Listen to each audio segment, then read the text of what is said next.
हरियाणा कांग्रेस को चौधरी साहब कैसे देख रहे हैं आप? गुटबाजी की इतनी बड़ी समस्या है, वो जस की तस बनी हुई है, क्या कभी खत्म हो पाएगी हरियाणा कांग्रेस की गुटबाजी? गुटबाजी नहीं होती है, ये ऐसे है कि कहीं ना कहीं जो जो परिस्थिति आज बनी है उसका कारण है 12 साल। मैं तो 12 साल भी नहीं, मैं तो कहता हूँ 17 साल। 17 साल से कांग्रेस का संगठन ना हो, यानी पहले संगठन था, मैं उस पहले संगठन को भी इसलिए नहीं मानता कि वो भी कहीं ना कहीं आके निष्क्रिय था, लेकिन 12 साल से तो संगठन बना ही नहीं। और जब संगठन नहीं होगा तो कांग्रेस की जो लड़ाई है, राजनीतिक लड़ाई, वो कौन लड़ेगा? वो वही लड़ेंगे जो टिकट मांग रहे हैं। उनको टिकट नहीं मिलती तो कांग्रेस ही नहीं। तो इसलिए ये बहुत बड़ी कमजोरी रही है कि हम कांग्रेस, आज भी मैं ये बोलता हूँ हरियाणा में कांग्रेस जितनी मजबूत है, वो देश के 5-6 राज्य हैं ऐसे जहां कांग्रेस हरियाणा जैसी मजबूत स्थिति में है। और मजबूत होने के बाद 3 बार सरकार नहीं आ रही है, और उससे पहले भी एक बारी तो अलायंस ही था, सारे निर्दलियों की बदौलत सरकार बनी। वही कह रहा हूँ, वो कारण ये है कि ऐसी कांग्रेस, मैंने आपको बताया, आप तो इस बात को कभी मानोगे नहीं ना कि बीजेपी के पास 12 से 15% वोट हैं इस हरियाणा में, और वो भी हम तो उसी वोट को मानेंगे जिसको वोट पड़ रही है, जो सरकार बना रहा है वही तो दिखेगा। एग्जैक्टली आपको समझना भी चाहिए, सिर्फ दिखते हैं से बात नहीं होती। ये जो दिखता है वो सारा सच नहीं होता, दिखने में तो पैसा भी बंटता है। वो आप ठीक मानते हो क्या उसको?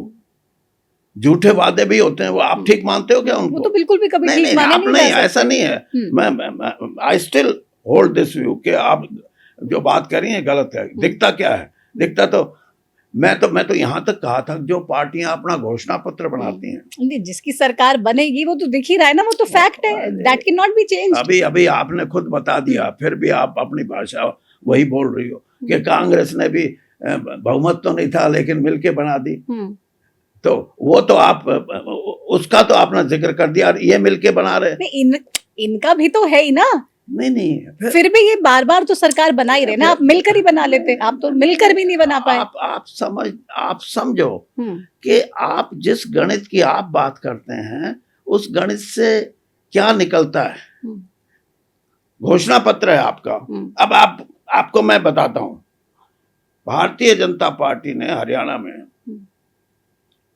महिलाओं के लिए कहा कि हम आपको 2100 रुपया देंगे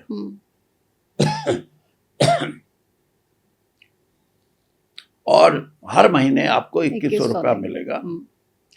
अभी साल भर बाद तो उन्होंने शुरू किया, लेकिन उन्होंने कैलकुलेट किया कि अगले 40 महीने हैं जिनमें हम उनको पैसा देंगे, तो इलेक्शन के 3-4 महीने ही बचेंगे।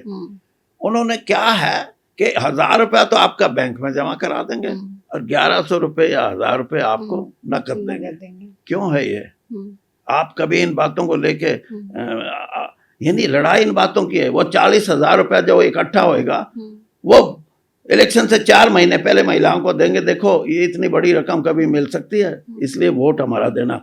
ये भी करप्शन का सबसे बड़ा उदाहरण है। और बीजेपी, इसीलिए मैं कहता हूँ वो प्रजातंत्र की विशेषताओं में यकीन नहीं रखती। चौधरी साहब वो तो कर रहे हैं क्योंकि उनको सरकार में आना है, उनके अलग अलग एजेंडाज हैं या सपने हैं। अब वो इतनी दूर के सोच रहे हैं कि भाई 29 का चुनाव आएगा, उससे पहले हम ये सारे पैसे इकट्ठे कर लें और फिर बाद में दे दें ताकि बेनिफिट मिले। सेम चीज बिहार में भी हुई। That is my question.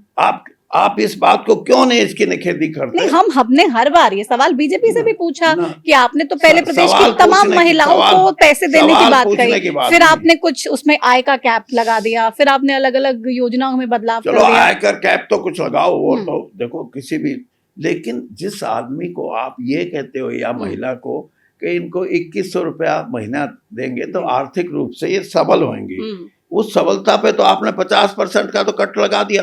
और कट इसलिए लगा दिया कि 40 महीने बाद 40,000 जब इकट्ठा देंगे तो वोट मांगेंगे।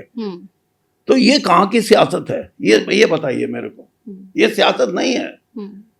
ये मतलब फिर another question is, this is also the new way of corruption. You are corrupting the political scenario of our country. आप वोटर को सिर्फ पैसे के लिहाज से खरीदना चाहते हैं और फिर कहोगे प्रजातंत्र बचेगा। तो ये तो हर कोई कर रहा है ना। अगर ये बीजेपी ने वादा किया कि हम 2100 देंगे, तो कांग्रेस ने भी वादा किया था कि हम आपको देंगे 2000 रुपए। आपकी सरकार नहीं आई तो आप कर नहीं। मैं ये नहीं कह रहा मैडम, मैं समझ गई सर नहीं, आप आप क्या नहीं कह रहे हैं। समझे।